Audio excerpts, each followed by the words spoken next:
Przenieśmy się do Waszyngtonu.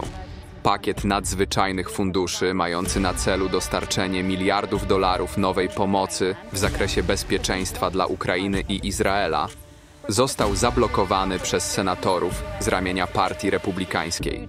Położenie kresu tej wojnie zajmie mi nie dłużej niż 1 dzień, bo wiem, co im powiedzieć.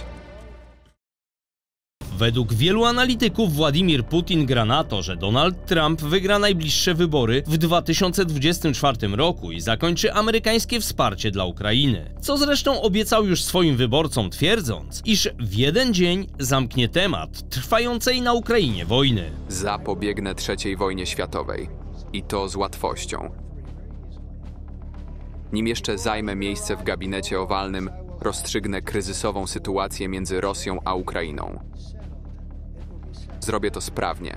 Między innymi z powodu takich wypowiedzi kremlowski włodarz jest niemal pewien, że podczas drugiej prezydentury Trumpa poparcie dla Kijowa spadnie, a wszyscy doskonale zdają sobie sprawę z tego, iż ukraińskie być albo nie być jest oparte głównie na stałym wsparciu Zachodu, które bez pomocy USA na niewiele się zda. Trump zapowiedział natychmiastowe zakończenie wojny na Ukrainie, jeśli tylko zostanie ponownie wybrany na prezydenta, grożąc jednocześnie odcięciem pomocy wojskowej i przekonaniem Wołodymyra Zełenskiego do oddania Rosji wschodnich terenów. Co gorsza dla Polski i państw bałtyckich, stwierdził, że nie widzi dalszego sensu sojuszu natowskiego. Przeanalizujmy, jakie byłyby konsekwencje dla NATO, biorąc pod uwagę stanowisko Donalda Trumpa wobec tej organizacji i jakie miałoby to znaczenie dla Stanów Zjednoczonych. Przede wszystkim, że te regiony są mniej bezpieczne. Państwa bałtyckie, Polska, Rumunia oraz inne kraje na linii frontu są narażone na agresję ze strony Rosji. Nim rozpoczniemy dzisiejszą analizę, chciałem Wam jeszcze raz gorąco podziękować za wspólne wbicie zasłużonych 300 000 subów, które wciąż sukcesywnie rosną. To właśnie dzięki Wam, moi widzowie, 1 000 000 subskrypcji jest także w naszym zasięgu. Tym bardziej, że to właśnie Wy motywujecie mnie i mój zespół do dalszej intensywnej pracy. Nie przedłużając, zobaczmy, jak na naszych oczach zmienia się geopolityczne oblicze współczesnego świata. Zapraszam.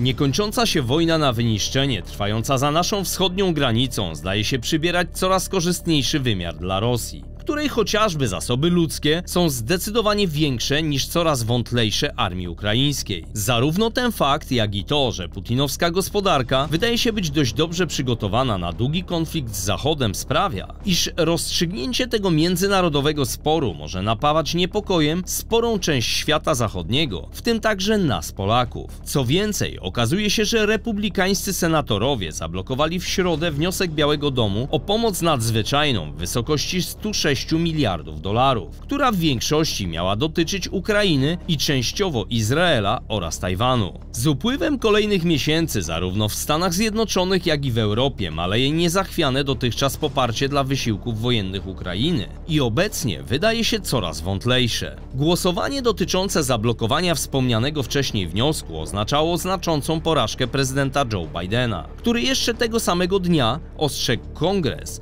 że prezydent Rosji Władimir Putin z pewnością nie poprzestanie na Ukrainie. Jeśli Putin zajmie Ukrainę, nie zatrzyma się na tym etapie. Ważne jest, aby spojrzeć na tę sytuację w długofalowej perspektywie. Wydaje się, że ma zamiar posunąć się dalej, co wyraźnie dał do zrozumienia. Zaatakuje członka NATO.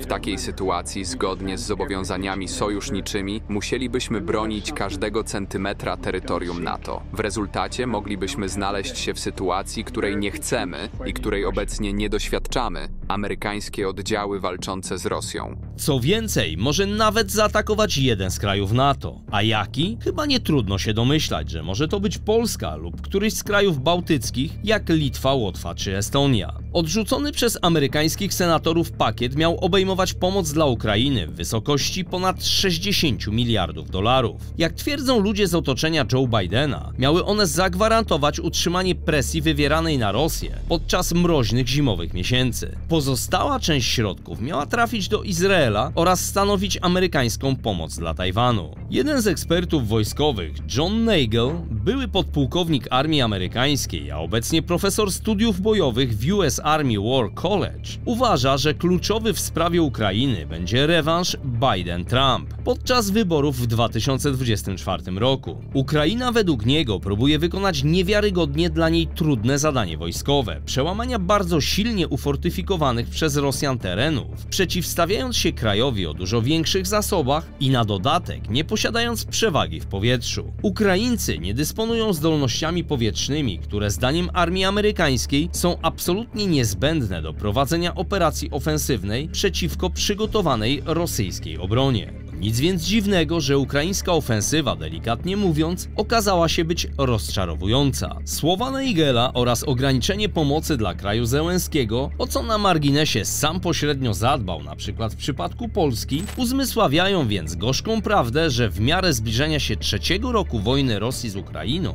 Moskwa zaczyna mieć przewagę na froncie militarnym, politycznym i gospodarczym, o czym świadczy chociażby ostatnia wizyta Władimira Putina w Emiratach Arabskich i jego nad wyraz dobre stosunki z niektórymi państwami Bliskiego Wschodu.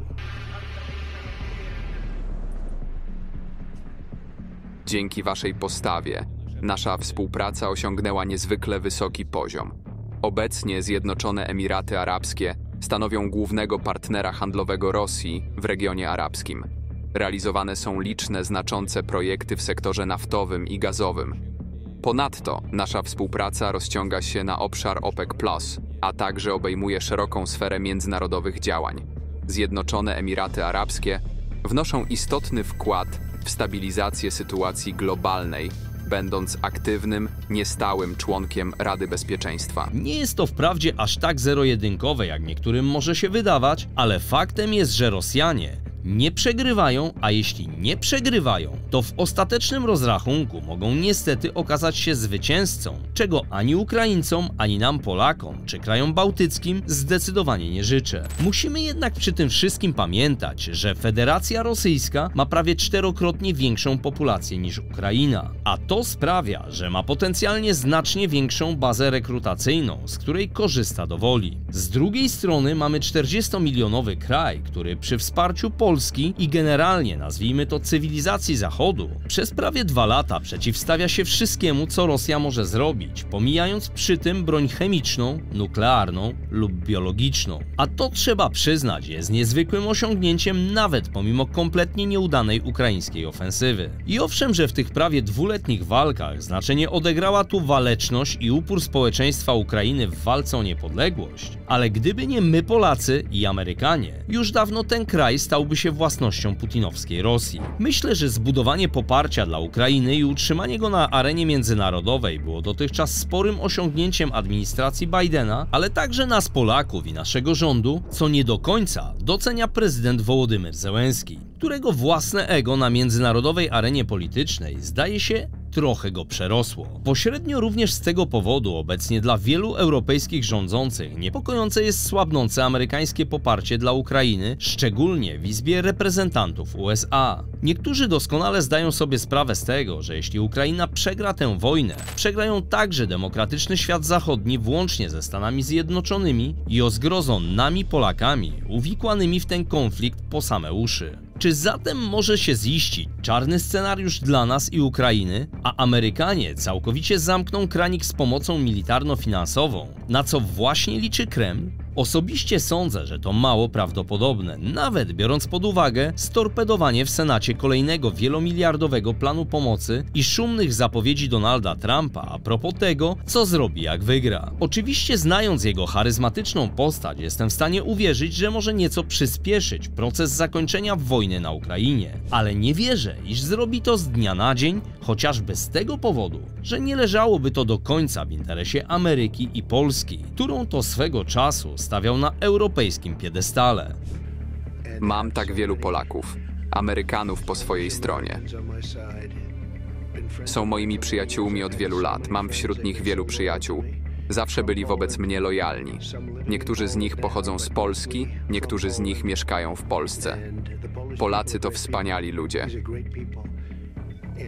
Jeżeli zostanę wybrany, uwierzcie mi, zadbam o wszystkich naszych ludzi. Ale mamy specjalny stosunek do Polaków. za to, co zrobili dla tego kraju. To naprawdę niesamowite. Obiecuję wam, że rząd Trumpa będzie prawdziwym przyjacielem dla Polski i dla wszystkich Polaków.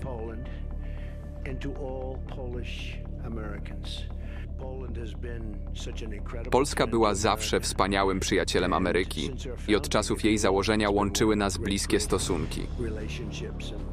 Polska jest mocnym sojusznikiem w walce o wolność.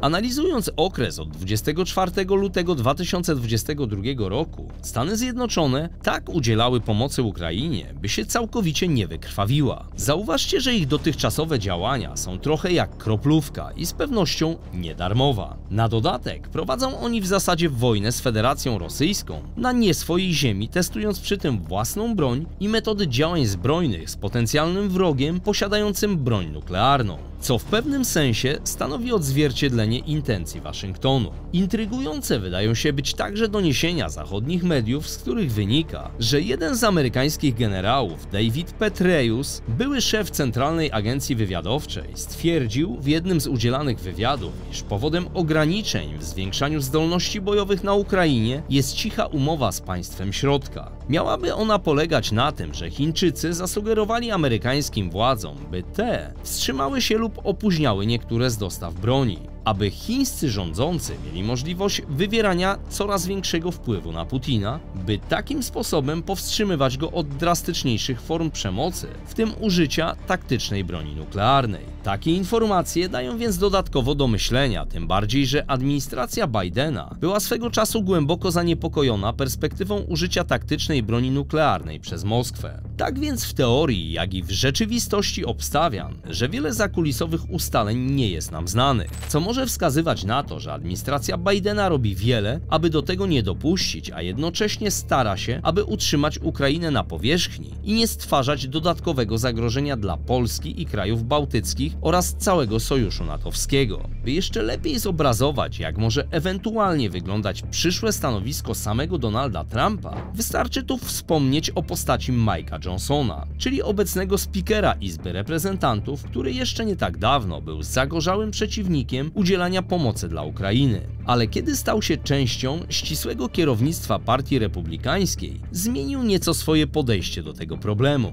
To dość dobitnie pokazuje, że wiele zachowań polityków bywa populistycznymi zagrywkami, lecz ich punkt widzenia ulega zasadniczej zmianie w momencie bliższego wtajemniczenia w zawiłości sytuacji i daleko idących interesów kraju, jaki reprezentują. A kto jak nie Donald Trump najlepiej dotychczas rozgrywał tak Putina, jak i śpiącego Joe'ego.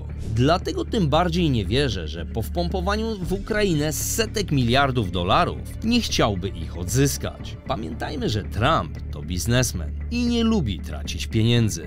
Bidenowi zdecydowanie nie udało się w ostatnich dniach przekonać Senatu do kolejnego kilkudziesięciomiliardowego pakietu pomocowego. Ale nie dlatego, że Ameryka już chce zwinąć żagle i odpuścić Kremlowi kwestię ukraińską, ale bardziej z powodu konserwatystów kontrolujących Izbę, którzy od początku obiecali ją zablokować, jeśli nie będzie ona również obejmować szerokiego zestawu przepisów dotyczących zaostrzenia polityki imigracyjnej oraz budowy muru na granicy z Meksykiem, o którym przecież od dawna mówił właśnie Donald Trump.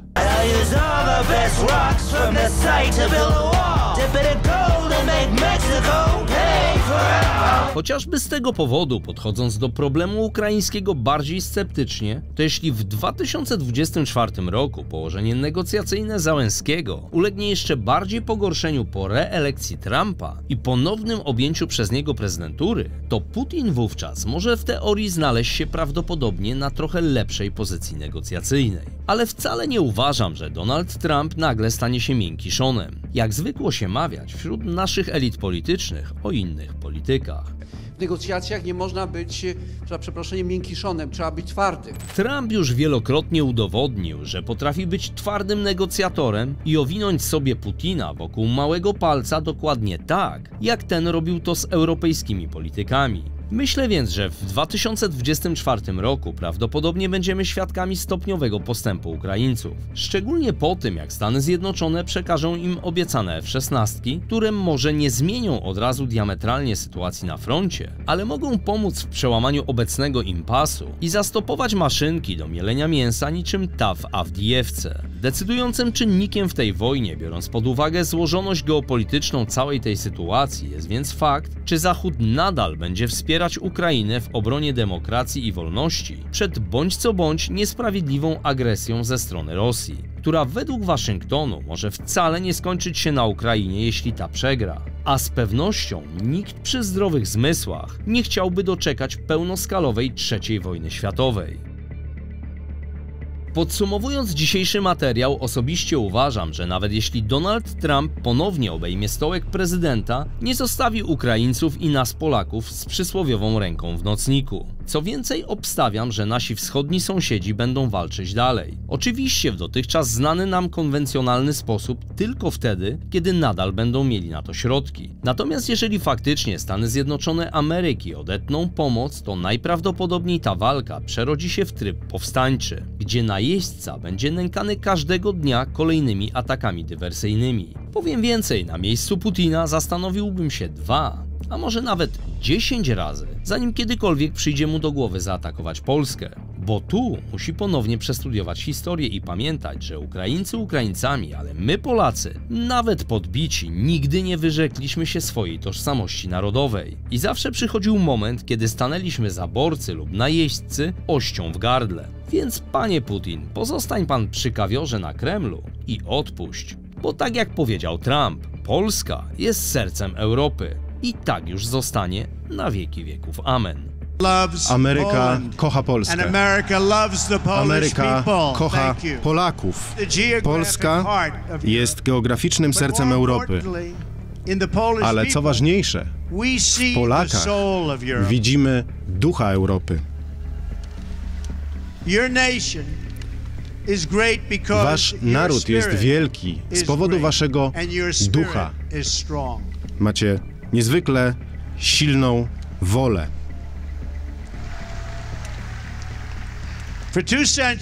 Przez 2 wieki Polska była atakowana, ale Polska była najeżdżana, okupowana. Jej granice zniknęły nawet z mapy. Jednak nigdy nie udało się wymazać Polski z historii ani z waszych serc. W tych ciemnych czasach traciliście ziemię, ale nigdy nie straciliście dumy. Cóż, nic dodać, nic ująć. Tyle na dziś, dziękuję za waszą uwagę i do następnego razu. Cześć. Bednarski na kłopoty ma zawsze środek złoty. Czegoś się martwisz, co ty proste to jak drut. Bednarski na kłopoty ma zawsze środek złoty. Weźmie się do roboty, zdrowy.